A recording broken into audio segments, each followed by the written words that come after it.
Yeah. So because of that, is it fair to say that the procurement and the system requirements for a massive $100 million project when it comes to mass timber are very different from the $1 million project in the Portland Park as well? Yes and no. That's good. We're doing this on the Yes. run. What's that? We're doing the interview as we go. So this is the No, I interview. love it. Yeah, it's great because small projects actually scare me more because if you have a $50,000 miss, like that's a big percentage of your budget. $100 million, like there are $100,000 whoopsies all the time. Sometimes it's whoopsie to the good, sometimes it's to the bad. And so that's sort of one of the funny things. And then also with, my partner is principal, one of the biggest global financial institutions in the world. They're very focused on sustainability and sort of positive social investing beyond just meeting the financial return. So they're keenly aware of the mass timber, but they're at the same time focused on delivery, right? So when I'm looking at my mass timber, my master provider, how I'm going to erect it, they're looking at, can the team do it? What's the proven ability to execute? What's the counterparty's financial strength? That's normal, right? Whether it's steel, concrete, or wood, they don't care, right? You just want it, your counterparty at month 18 to have delivered all the parts that they were contractually obligated to, because no one wants to end up in a lawsuit, and those parts and those pieces better be exactly to spec. Small community projects can be a little bit more flexible in their procurement. You might not have to worry as much about some of those details. And that gets to that sort of institutional fiduciary duty versus being more ad hoc to find a pathway towards realizing, success. And so that would be how I'd characterize the smaller civic projects versus a large institutional approach. Hmm. Yeah, it's I know that there was a study that came out 3 months ago from the US. I think it was the US Forest Service in collaboration with the University of Georgia. And they looked at and did you see that study that looked at the potential growth of mass timber over the next 50 years in North America? And they Oh, projected it could grow between 25 and 50 fold hmm. based on policy settings. Okay. So what are some of the policy settings? And so does Portland have a really strong um, city planning requirement and scheme that has a strong promotion of mass timber as well? No, they have the opposite. Oh, And, really? and I think that is not to say, so for example, now retired, but our building official for the city of Portland, Terry was a great guy, and he was willing to sort of roll his sleeves up and actually do the calculations and understand that this will work. This can be safe, right?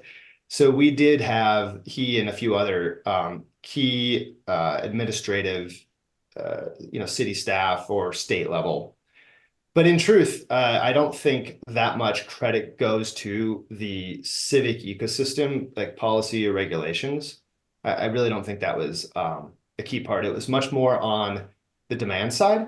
So the consumer behavior and what the consumer was wanting, as well as the supply side. As I mentioned, sort of that developer cadre, the herd of architects, engineers, builders, developers together being willing from a mindset standpoint to respond and to try and do something new. So that supply and demand coming together, I think, is what Portland is why you see comparatively more mass timber being realized in Portland versus just pretty pictures and being proposed and not actually happening.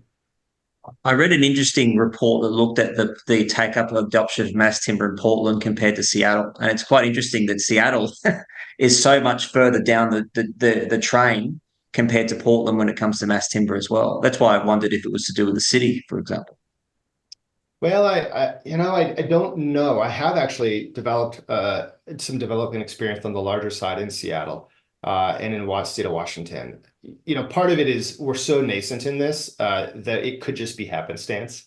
One shouldn't ever discount in terms of the powers of randomness, right? You might roll the dice and get, zeros for the first nine rolls before you get something else, and that's true randomness. Which is to say that you know, the real estate development world is a world of billions of dollars of capital flow.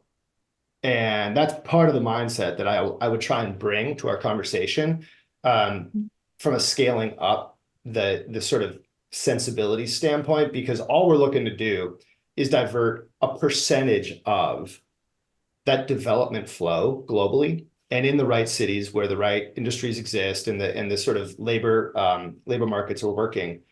And that will more than overwhelm all of like whatever the US Forest Service study that you mentioned is forecasting, right? Because the scale of our globe's building needs is so vast and the flows of money are so huge. And so I'm cautious to look too much as, why is in Milwaukee the world's tallest tower there? Or in Cleveland, why did they build such an amazing example that is the intro mixed use project? I mean, sometimes it just happens where it happens first, and we still might be in that phase of our industry. Yeah, because in Canada there was a report last week that looked at that only 1% of the North American building materials market was mass timber in 2022. So there is a Yeah. huge scope for growth. Needs to create value, right? If Mm. anything, this world isn't there creating value, it's not going to scale. Yeah. And so to me, I come at it from both the tangible and intangible ways that mass timber creates value. So that Ivanhoe Cambridge, which is the investment group, which is out of Quebec, one of the bigger Canadian pension kind of agglomerator, money allocators. What as at the core of that individual fund managers, he's an acquisition guy, but like fund manager notion is how do I have an asset that is differentiated? Yep. Right? Because we all know that will be a better asset to have. And the heretofore approaches have been to build a multi-billion-dollar neighborhood with all of the amenities, with everything you want. That does work, but it takes many years and it's multi-billions of dollars. And so this mass timber has this ability to, you build 200 unit apartment project right here. You can build another 200 built right next to it. Well, one of them is mass timber and it has a very distinct look and feel, right? That just kind of is something different. The end user, that guy or gal that wakes up in the morning is like, I like it here. I don't want to move. Like it's differentiated. There's something to it, and Yep. that is what matters, right? That sort of like drives the net income, which is the numerator. And so it's not really a game about low costs as much as it is what are your costs relative to the net income, the numerator, because all we're trying to go towards is the resultant, right? The return on that cost. And so that's really what that investor is going towards. And this is a good example of how I would be speaking on a day-to-day level with my projects to my investors to help them understand the value potential and why I'm using mass timber as a tool. I'm not using mass timber for ideological reasons. I'm just saying my duty is to be a good fiduciary for you. And you would also like to see a positive social outcome above and beyond just being a good fiduciary. Here's the tool for the job. It's called mass timber. And here's how we're going to de-risk it. Here's why we're going to do it. Here's where we're going to do it. Here's when we're going to do it. All of those details. But really the underlying why, I think, is something we could talk about. But the take up in the mid-rise and the smaller infill type developments is actually quite low, which is really where I gather where the real value will be long term in building Yeah. these infill sites in high density areas. Right. Right. And that goes to one of your questions about, affordable housing, which in the United States is synonymous with like government is subsidizing the creation of housing. Cool. The challenge there is that in any given city in the United States is somewhere between 5, maybe up to 10% of the housing production. So if we're trying to get to scale, if we're trying to house people, if we're trying to actually, pivot the total carbon that's involved in creating housing, we've got to be market rate. We've got to be focused at those mid-rise, at, single family home, like all of the above, right? Type of approach. And I think that there are multiple sweet spots, which goes to a different question you'd had, where there isn't just one solution from a cost standpoint or a product look and feel standpoint. There are multiple sweet spots. What the transcendent sweet spot might be is if you're building something for a market rate user that values some of the intangibles, right? And it might be the biophilic, what we talk in the industry about biophilic. It might be some of the lower carbon. It might be just beautiful, comfortable and calming. Or it might be a value of fashion, right? Of brand. That's okay, right? But those are intangibles that Apple certainly knows and they give us, right? Or Tesla knows. And so as a building industry standing up and having our product reflect the end user's values is I think, a way that we create value. that's a transcendent sweet spot for mass timber because it's actually there, right? It's not greenwashing. It's real. And that's where I think it'll manifest across high rise, mid rise, yeah, small stuff. And I guess the other challenge is getting you mentioned about getting the construction crews to embrace, because a lot of the crews, for example, in commercial or mid rise, is used to steel and plate systems as well. So transitioning across as well is quite a challenge, isn't it? It is. And so there again, standing in their shoes, every person values multiple things. So something that's new, that's a little scary. Fair enough, right? But persons also want to be proud of what they're building. And the persons also want a new challenge. People get bored of what they're doing. And so I have, across every type of mass timber project, observed just, the subcontractor bringing their kids past the site after work. You know, that little analogy shows you that they care. And in this world where we have, from a demographic standpoint, we're gonna, and for a long time, have a challenge for workforce and having enough workforce.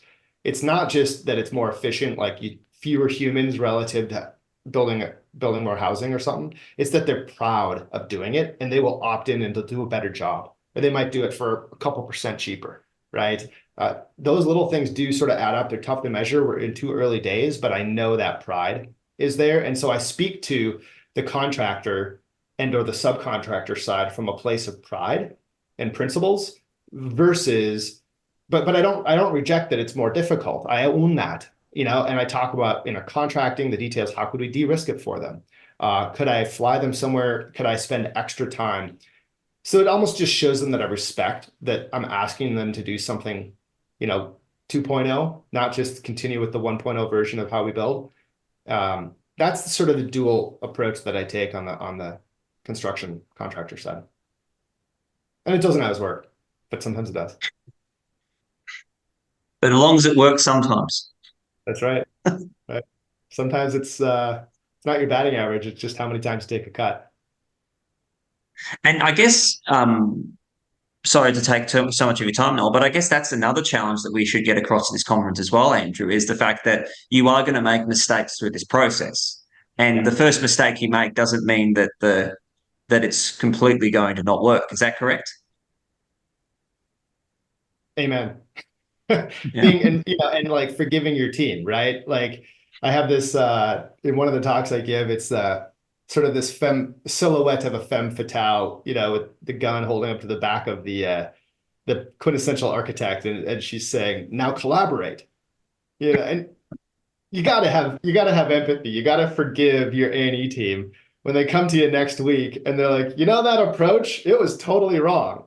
And you're like, good, right? Like now that makes me comfortable that when I get to the end of SD and I haven't heard any like whoopsie, I know they haven't done their work because I'm never asking for a commodity project, right? And so if they don't give me some of that, then I either haven't done a good job of communicating what I'm trying to achieve, that differentiated project that will make them roll their sleeves up and actually calculate and think differently. But yeah, you got to forgive and move forward because mistakes happen. But if you got the right team, they get that too, and they'll stand up and go run even faster.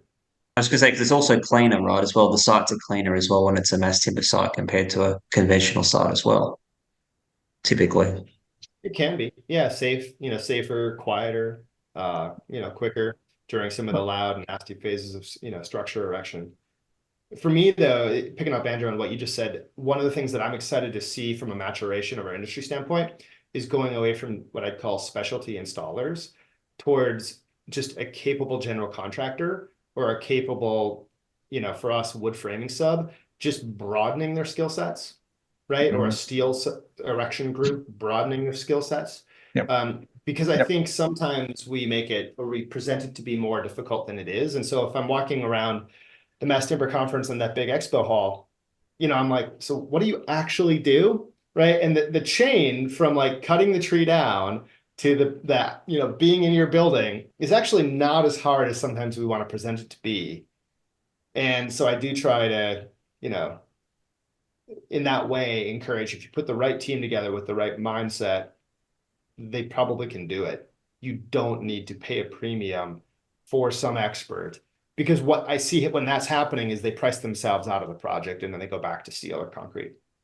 Volume, a transition from a specialty to a high volume industry, isn't it? Really moving away from having, specialty projects to high volume mainstream is a real Yeah, challenge. right. It's a challenge, but I also think the challenge often lies in it. Yes, you could ask someone, you could go seek experience, but you also can put together talented persons who will double check their numbers, will read the book, will spend an extra hour thinking about it. Honestly, sometimes that leapfrogs the experience and finds a better way forward, right? And Mm. that I think is equally where we're at, right? So to not be intimidated, to say if you've got confidence in your team, because every project has errors. It's just pick your errors, and so I think that could be something we could maybe hit on if that's helpful at the conference because Yeah. I